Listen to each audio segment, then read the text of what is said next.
सूरज उगने से बदलते हैं ये धरा आसमां,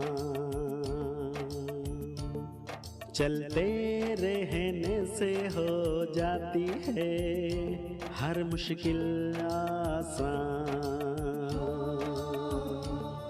चिंता को छोड़ कर आओ कर ले मन में शुभ चिंतन, हर पल को कर ले सफल सफल कह रही है ये पवन।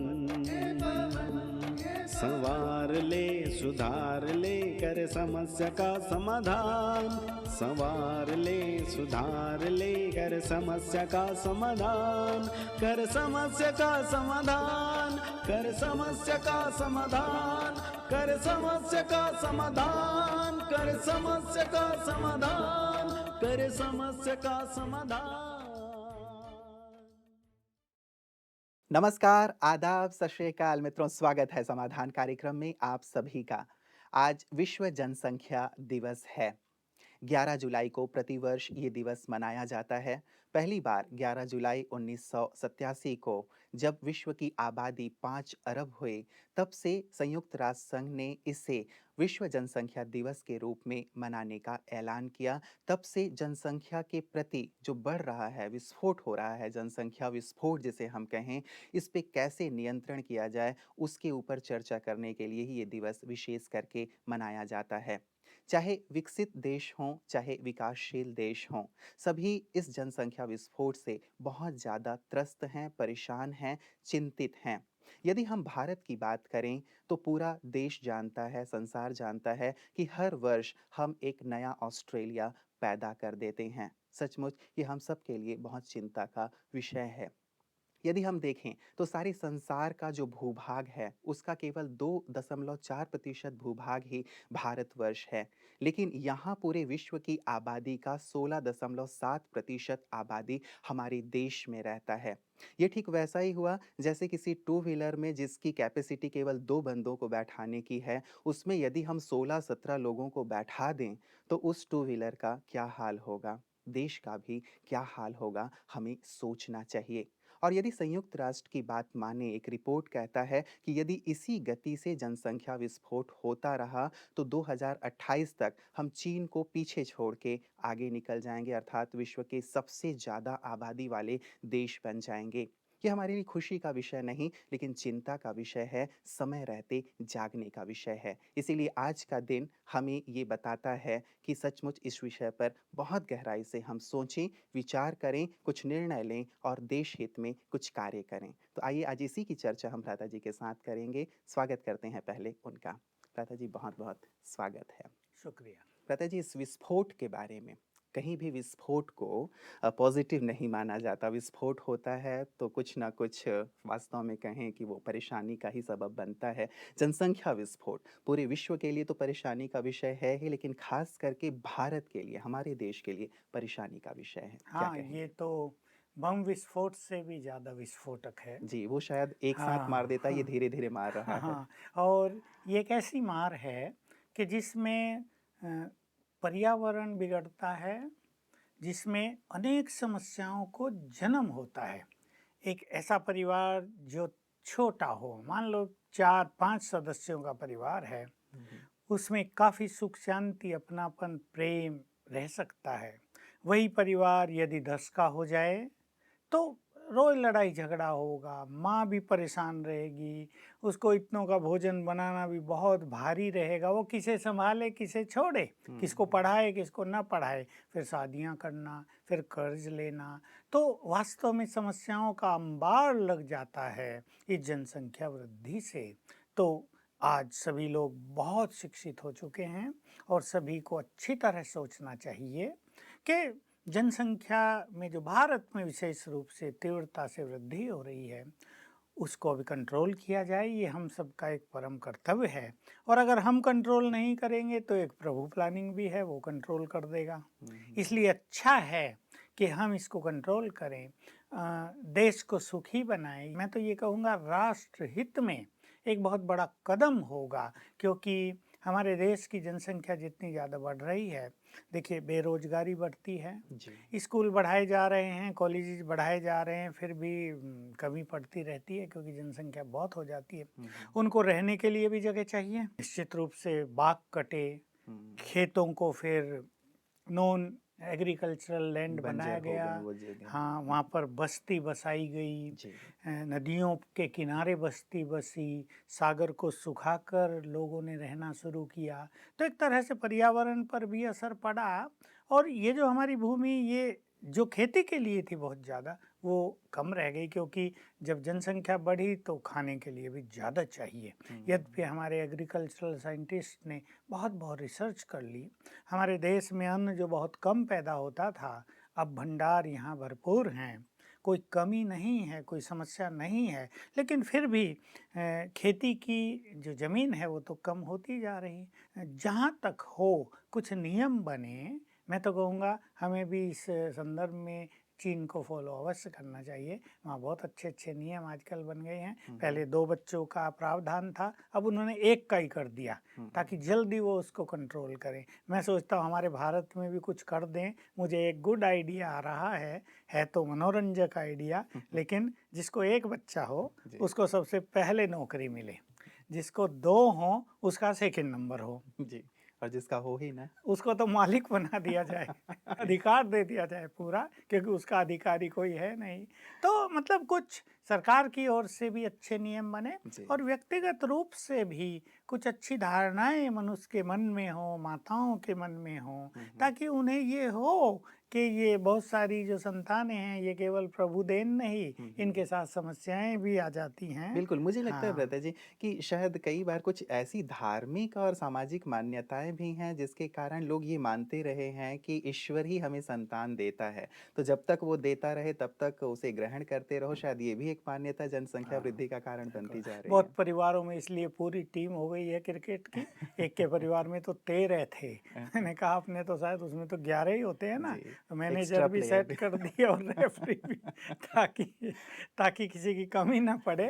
तो इसमें समस्याएँ तो बढ़ेंगी ना। जी, अब जी। देखिए जितनी ज़्यादा संतान है, पहली तो ये कि 2-3 संतानों के बाद जो संतान उत्पन्न होंगी, ज़्यादा से ज़्यादा 4 के बाद मैं कहूँ, वो कमज़ोर होंगी। हुँ, हेल्थ वाइज़ भी, बुद्धि वाइज भी वो बिल्कुल कमज़ोर होंगी। उनके चरित्र पर, उनकी हेल्थ पर, उनके ब्रेन पर इस चीज़ का बहुत ही बुरा प्रभाव पड़ता है। जी। और यदि हमारे देश की करोड़ों संतानें चरित्रहीन हों, वो स्वास्थ्य से बहुत कमज़ोर हों, बुद्धि का लेवल उनका बहुत छोटा हो, जी। तो देश विकास नहीं कर जी, पाएगा, जी, विज्ञान बल्कि भी उन्हें सँभालने के लिए हुँ, हुँ। और एनर्जी ज़्यादा लगानी ज़्यादा ल पड़ेगी। वैसे विज्ञान भी ये कहता है भ्राता जी कि जैसे-जैसे माताएँ संतान उत्पत्ति करती हैं, तो हर संतान के बाद प्राणिक शक्ति उनकी कम कम होती चली होती जाती जाती है, है। जिससे कि जो बच्चे आगे पैदा होते हैं, वो कमज़ोर पैदा होते हैं, ये माना ही गया है। माता भी मतलब जच्चा-बच्चा दोनों के स्वास्थ्य पे इसका बुरा हाँ। प्रभाव पड़ता है। भ्राता जी, मैं एक सर्वे देख रहा था,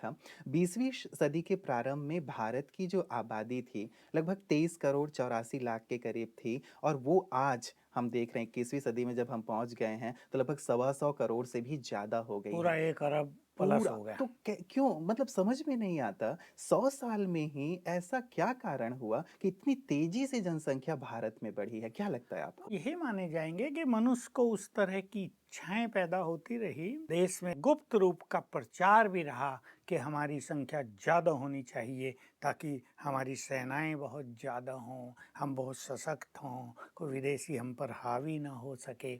ऐसी भी कई भावनाएं लोगों के मन में अंदर ही अंदर चलती रही। हुँ, लेकिन समय के अनुसार ही संसार की जनसंख्या बहुत ज़्यादा बढ़ गई।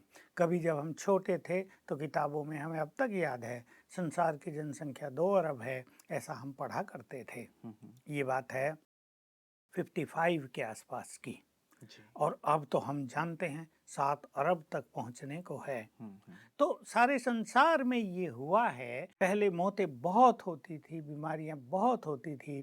अब मेडिकल साइंस ने भी बहुत अपना विकास किया, मेडिकल का प्रचार भी बहुत हुआ, हेल्थ की अवेयरनेस भी बहुत हुई, तो हेल्थ का मनुष्य ध्यान भी रखने लगा। कैसा भोजन उसे खाना, इसकी भी अवेयरनेस बहुत दी गई, तो मनुष्य जीता भी बहुत रहा। अब देखिए 80 साल 85 साल तक मनुष्य जी रहा है, 90 साल तक जीता है, भले ही उसे कष्ट भी बहुत होता है, बीमारियां लग जाती हैं, उसको कोई ठीक कराने वाला भी नहीं होता क्योंकि धन नहीं होता इतना ज़्यादा, तो आयु भी बहुत बढ़ी, जी। हेल्थ भी अच्छी हुई किसी मृत्यु न दर किसी कम तरह हो से, गई। तो दर कम हो गई। लड़कों की चाहना रही है कि हमारे घर में पुत्र उत्पत्ति हो और जब तक पुत्र नहीं आया तब तक वो प्रयास जारी रखा गया। इस हाँ। विषय में क्या कहेंगे? आज के दौर में क्या ये ठीक है कि पुत्र की कामना के लिए हम संतान उत्पत्ति देखिए, करते पुत्र रहें? की कामना तो अच्छी बात है, हर व्यक्ति सोचता है उसको कोई लड़का हो, क्योंकि मेरे पास ऐसे परिवार भी आते हैं जिसको 5 कन्याएँ थी, अब पाँचों की शादी हो गई, पति-पत्नी दोनों घर में रह गए, दोनों बूढ़े हो गए हैं। अब वो सोच रहे हैं किसी लड़की को उसके पति के सहित, परिवार सहित अपने घर में बसा लिया जाए। तो मनुष्य को एक प्रैक्टिकल परेशानी तो होती है, लड़का एक भी ना हो। यद्यपि आजकल दूसरी परेशानियाँ हैं कि 5 लड़के हैं और सब रखते चले नहीं गए हैं, बिल्कुल। और कोई भी उनको माँ-बाप को वृद्धाश्रम में भी छोड़ दिया रख जाता नहीं है। रहा है, रख रहे हैं तो उनको सुखी नहीं रख रहे तो हैं। मैं बात वही कह रहा था भ्राता हाँ। जी, क्या अब के दौर में 21वीं सदी में अब लड़के-लड़कियों में अब भेद करना अब ठीक नहीं लगता? लड़कियाँ किसी हाँ। भी क्षेत्र में पीछे नहीं हैं? अब यही है जी। कि उस मानसिकता को बदलने की बहुत ज़रूरत है। ठीक है, बुढ़ापे की बात रही, उसका भी साधन बन जाता है, जैसे कई लड़कियां अपने परिवार सहित माँ-बाप के पास आती हैं या उनके घर बहुत अच्छे हैं तो माँ-बाप को भी ले आती हैं अपने घर। ऐसे बहुत सारी हमने देखे हैं जी, केसेज़, जी। हमारे यहाँ ही हुए हैं। तो अब ये वास्तव में समय का ही एक डिमांड है कि इसमें कुछ भी अंतर न रखा जाए, क्योंकि दोनों ही लड़के और लड़कियां, चाहे एजुकेशन का फील्ड हो, चाहे सोशल फील्ड हो, हेल्थ का फील्ड हो, पॉलिटिक्स का फील्ड हो, हर एक में वो सब बराबर की भूमिका निभा रही हैं। बिल्कुल। और कहीं किसी को ऐसा नहीं लगता कि एक डिपार्टमेंट की सेक्रेटरी कोई लेडी है तो वहाँ कुछ कमजोरी है, बल्कि और एफिशिएंसी नज़र आती है। जी। कई चीज़ों में वो आगे दिखाई देती हैं पुरुषों से, क्योंकि शिक्षा बहुत बढ़ चुकी है और अब देश और तरह से प्रगति कर रहा है। तो इस मान्यता को अब समाप्त कर देना चाहिए और एक नियम बना देना चाहिए, भाई इतनी संतान होने के बाद बस अब बंद। तो नियम तो बनाने पड़ेंगे, सरकार की ओर से भी, जी। समाज की ओर से भी। बिल्कुल। भ्राता जी, एक विशेष चीज़ कि चलिए क्या-क्या उपाय हो सकते हैं? अब हमने देखा कि दुष्प्रभाव बहुत ज़्यादा है, जनसंख्या जितनी ज़्यादा बढ़ेगी, हर क्षेत्र में चाहे आज महँगाई बढ़ रही है, बेरोज़गारी बढ़ रही है, गरीबी बढ़ रही है, हर प्रकार से हम देख रहे हैं समस्याएँ हैं, कारण भी आपने कई गिनाए। क्या-क्या उपाय ठोस किए जा सकते हैं ताकि हम इसे कंट्रोल कर सकें? जनसंख्या का विस्फोट तो नेचुरली बहुत एक चिंता का विषय है, लेकिन कभी-कभी मैं ये भी सोचता हूँ कि हमारे बच्चे, युवक जो बहुत एजुकेटेड हो गए, वो काम भी बहुत अच्छे-अच्छे करने लगे। बड़ी-बड़ी इंडस्ट्रीज खोलने लगे, अच्छे-अच्छे इंजीनियर और साइंटिस्ट बन गए, विदेशों में भी जाके भारत का नाम रोशन करने लगे। लेकिन एक वही बात है कि जब जनसंख्या बढ़ी तो समस्याएं बढ़ी, अनेक समस्याएं बढ़ी और ज़्यादा समस्याएं बढ़ी मानसिक लेवल पर, क्योंकि स्पिरिचुअलिटी का कहीं भी प्रचार प्रसार नहीं रहा। भक्ति भी उस लेवल पर पहुंच गई कि कुछ चीज़ चाहिए तो भक्ति कर लो, गुरु से छोटी सी कामना पूर्ण हो गई, वही हमारे लिए तो भगवान है, मनोकामना उसने पूरी कर दी अपनी सिद्धियों के द्वारा, दैट्स ऑल। तो अध्यात्म का अभाव भी इसके लिए कहीं ना कहीं जिम्मेदार है। तो इसको रोकने के लिए सरकारों को भी कुछ नियम बनाने पड़ेंगे, भ्राता जैसे जी, कई फैमिली। ठोस नियम बने हाँ, थे, मैं हाँ, आपके संज्ञान में और दर्शकों के हाँ, संज्ञान में देना चाहूँगा कि हाँ, भारत ही पहला ऐसा देश रहा विश्व का हाँ, जिसने परिवार नियोजन कार्यक्रम शुरू किया 1952 में, जबकि शायद किसी भी देश में इसकी चर्चा हाँ, नहीं थी। और 2000 में भी राष्ट्रीय जनसंख्या नीति बनाई गई है जिसमें लगभग 150 ऐसे मुद्दे हैं जिनके आधार पर इसे कंट्रोल करने की कवायद की जा रही है, हाँ। लेकिन सफलता नहीं मिल रही है। ये एक मुख्य बात है। सफलता इसलिए नहीं मिल रही कि मनुष्य जो है, जिसकी वो संतानें हैं, वो इसको कहीं ना कहीं अस्वीकार कर रहा है। जैसे मुझे याद है, जब प्राइम मिनिस्टर इंदिरा गांधी थी, इमरजेंसी लगी थी, तो उन्होंने फैमिली प्लानिंग का काम जबरदस्ती करवाया था। तो हमारे गांव में भी हुआ था, हम तो यहाँ थे, तो लोग छुप गए थे, खेतों में चले गए थे, रात को गन्ने के खेतों में जाके छुप गए थे, ऐसा भय पैदा हो गया था, फिर भी ज़बरदस्ती उसको कराया गया था। अब ज़बरदस्ती कराया गया, ऑपरेशन हुए, किसी को उसके बाद कमर दर्द रहने लगी, किसी को पेट खराब हो गए, तो एक ऐसा वातावरण बना कि नहीं, ये नहीं करना है। तो एक ज़बरदस्ती हुआ और एक उसके दुष्परिणाम बहुत आए। तो लोगों ने जैसे फैमिली प्लानिंग का भी जो एक सिद्धांत था कि फैमिली प्लानिंग का जो एक केंद्र होता है उसे 4 केस 1 साल में तो अवश्य देने ही पड़ते हैं, खर्च भी उस पर हो रहा था, लेकिन लोगों ने इसमें रुचि नहीं दिखाई। एक तो इसका कारण ये हुआ। फिर जो फैमिली प्लानिंग के जिम्मेदार अधिकारी या उसके आगे चलो सेक्रेटरी या उसके आगे चलो मंत्रीगण, वो सब के भी तो पीछे लंबी लाइन थी ना।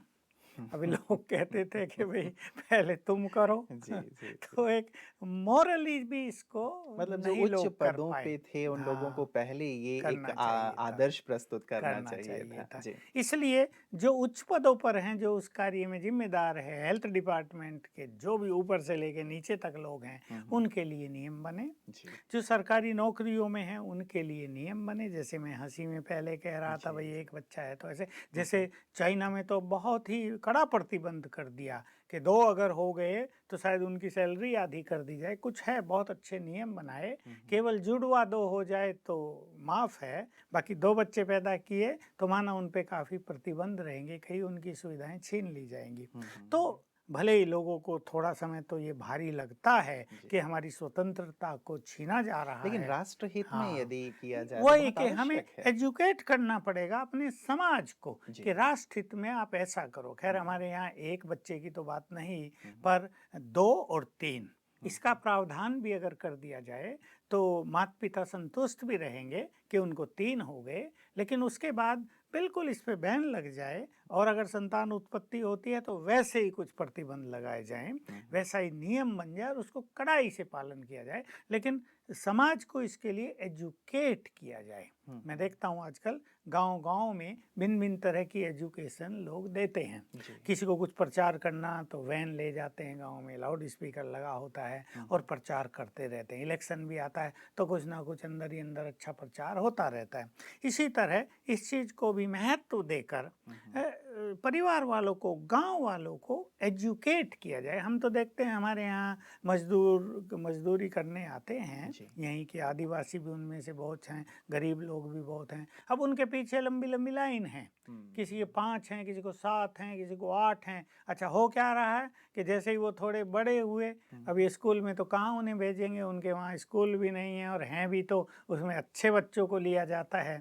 आजकल स्कूल भी तो स्टैंडर्ड के हो गए ना, जी। न उनके पास पहनने के अच्छे कपड़े हैं, उनकी शिकल भी ऐसी है, अकल भी ऐसी है। इसीलिए शायद हाँ, दादाजी एक जो मैं 2000 में जो राष्ट्रीय जनसंख्या नीति की बात थी उसमें सरकार ने एक चीज़ ये भी किया था कि हाँ, ग्रामीण क्षेत्रों में मनोरंजन के साधन बढ़ाए जाएँ। हाँ, क्योंकि शायद ग्रामीणों के लिए मनोरंजन के और कोई साधन है नहीं, तो शायद वो इसे ही एक मनोरंजन के रूप में हाँ, इस्तेमाल हाँ, करते हैं। बहुत सारी चीज़ें साइकोलॉजिकली भी हैं। तो मैं वही बात कह रहा था कि वो मज़दूरों के बच्चे फिर क्या करते हैं, मान लो उनको 6 बच्चे हैं, जी। अभी पढ़ाएँगे तो वो उनको नहीं, तो बस थोड़े से बड़े हुए ना 7-8 साल के, उनको भी अपने साथ लगा देते हैं मज़दूरी में। थोड़ा-थोड़ा काम तुम भी करो, चलो हमें 100-150 रुपए मिलते हैं, भई हमारे बच्चों को 50 दे देना।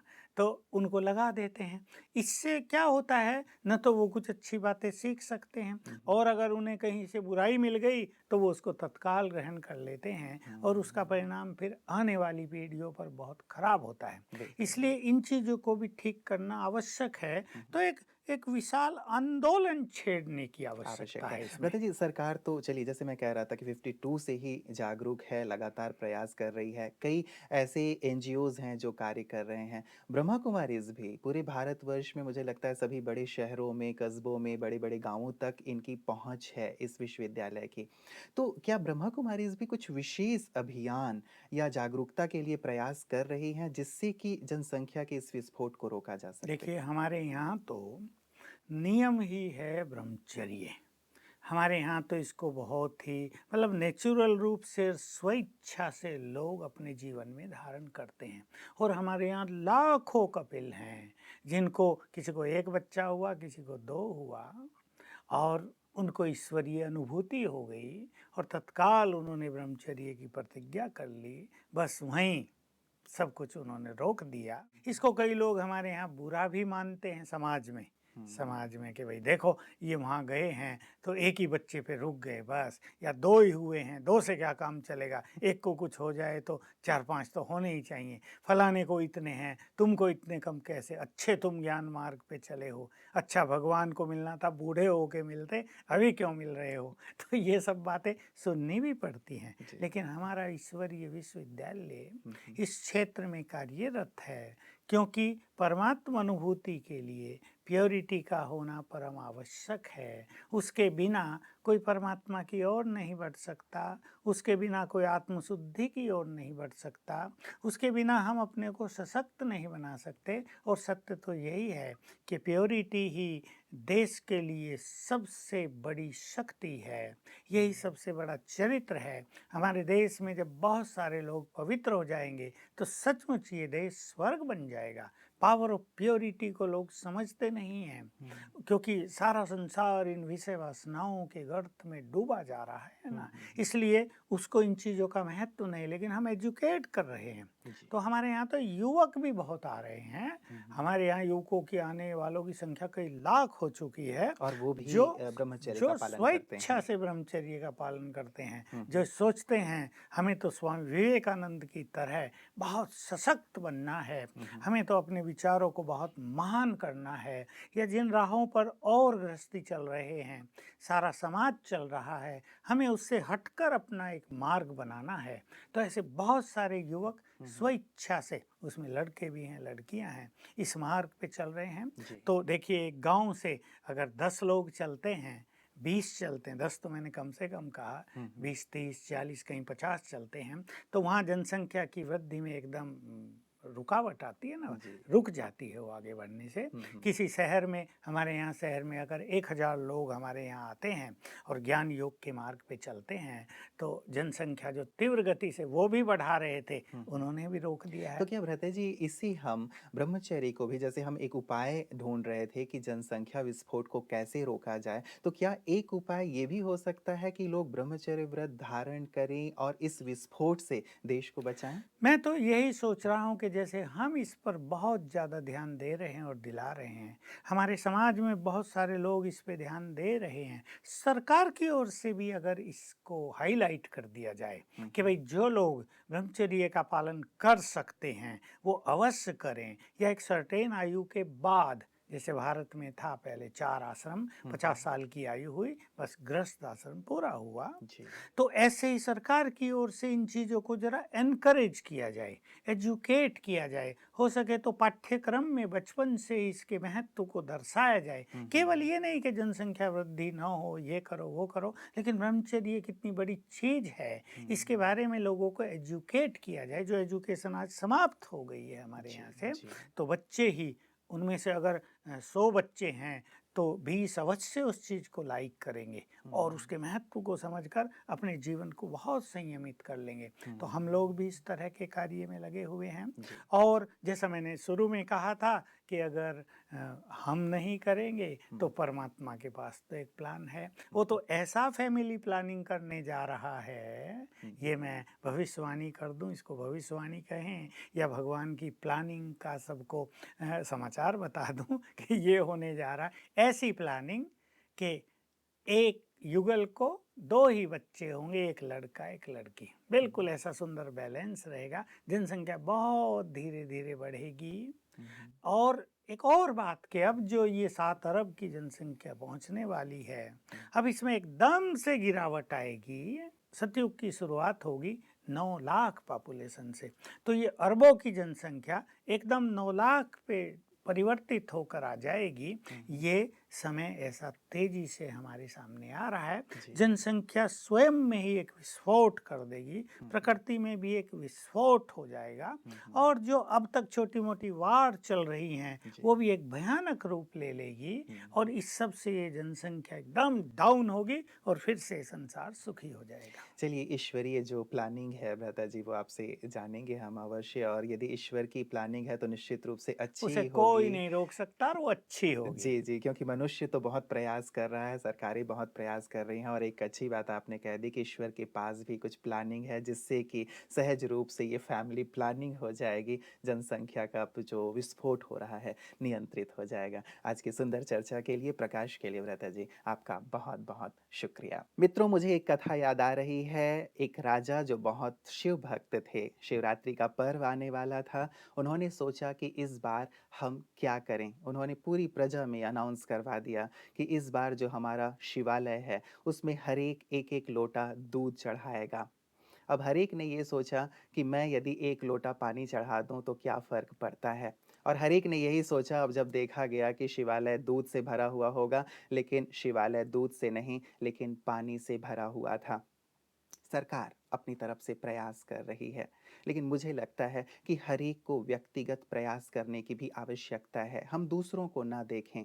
राष्ट्रभक्ति क्या है? राष्ट्रभक्ति यही है कि हम राष्ट्र की समस्या को दूर करने में अपना योगदान दें। यदि हम सच्चे देशभक्त हैं, तो सचमुच इस विषय पर हमें विचार अवश्य करना चाहिए कि जनसंख्या के विस्फोट को रोकने में मैं भी मददगार साबित हों। जब कभी हम पे विपत्ति आती है, इराक में आप फँस गए थे, आपने राष्ट्र की ओर देखा और राष्ट्र ने आपकी रक्षा की। जब काबुल में भी हमारा विमान ले जाया गया था, तब भी हमने राष्ट्र की ओर देखा और भले हमें बहुत बड़ी कीमत चुकानी पड़ी, लेकिन फिर भी राष्ट्र ने एक होकर आपके प्राणों की रक्षा की।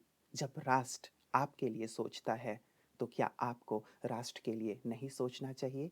इस पर ज़रूर विचार कीजिएगा, तो मुझे लगता है कि राष्ट्र की सभी समस्याओं को हम निर्मूल कर पाएँगे। नमस्कार।